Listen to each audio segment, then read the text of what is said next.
Pemirsa, terima kasih pian masih bersama kami. Berita selanjutnya mengabarkan DPRD Banjarmasin mulai melakukan pembahasan rancangan peraturan daerah tentang pengelolaan keuangan daerah. Raperda inisiatif pemerintah Kota Banjarmasin ini dibahas di Komisi 2 DPRD Banjarmasin. Diajukannya raperda ini oleh pemerintah kota dikarenakan ada aturan baru dari pemerintah pusat. DPRD Banjarmasin mulai melakukan pembahasan rancangan peraturan daerah tentang pengelolaan keuangan daerah.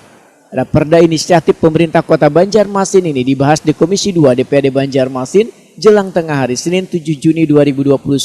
Rahman Nanang Ridwan, usai rapat Wehetakuni Prima TV membedakan diajukannya raperda ini oleh pemerintah kota dikarenakan ada aturan baru dari pemerintah pusat. Di antaranya, Peraturan Pemerintah Republik Indonesia Nomor 12 Tahun 2019 tentang pengelolaan keuangan daerah, Wan Permendagri Nomor 77 Tahun 2020 tentang pedoman teknis pengelolaan keuangan daerah. Peraturan tersebut menurut politisi Partai Kebangkitan Bangsa ini adalah berkaitan dengan pendapatan daerah, belanja daerah, pembiayaan daerah, Wan mengatur Badan Layanan Umum Daerah atau BLUD, dana esendentil darurat Wan lainnya. Rahman Nanang Ridwan berharap anggota Pansus akan selalu korum wahai lakukan pembahasan lantaran raperda ini ditargetkan dalam 2 bulan harus bisa terselesaikan. Bisa tepat waktu penyelesaian raperda ini ya, karena raperda ini merupakan jantung dari pergerakan ekonomi APBD ya, untuk Kota Banjarmasin. Dan kalau dalam rapat anggotanya harus lengkap dari mana? Ya, Harapannya seperti itu. harapannya ya dalam rapat tuh bisa korum.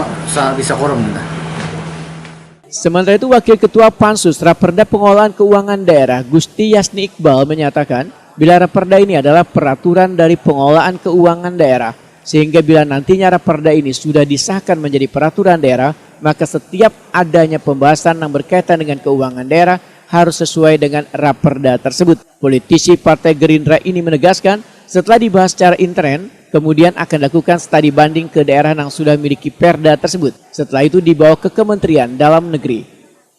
Jadi peraturan ini mencakup pengeluaran, pendapatan, kemudian ada tadi yang mengenai pembiayaan, semua ada cantum di sini. Hanya intinya saja.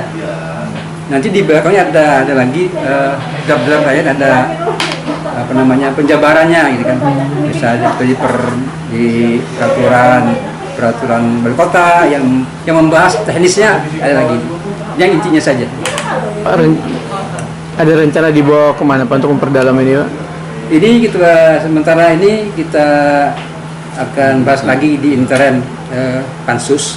Kemudian nanti akan kita konversikan di daerah-daerah yang sudah menggunakan, yang sudah selesai membuat ini, mungkin di Jawa Barat, Mataram, dan DKI Jakarta. Habis itu baru kita bawa ke Kementerian Dalam Negeri untuk finalisasi. Kabid Anggaran Badan Keuangan Daerah Banjarmasin Edi Wibowo memedahkan peraturan yang sebelumnya sudah kada berlaku lagi, maka dibuatkanlah aturan baru karena ada beberapa peraturan yang mendasar dilakukan pemerintah pusat, diantaranya sistem perencanaan penganggaran wan penata usahaan.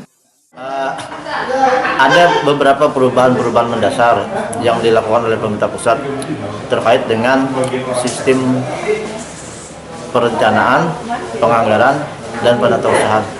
Karena kalau dulu kan itu adalah satu hal yang terpisah. Nah, dengan adanya peraturan baru ini kan itu semua terintegrasi itu.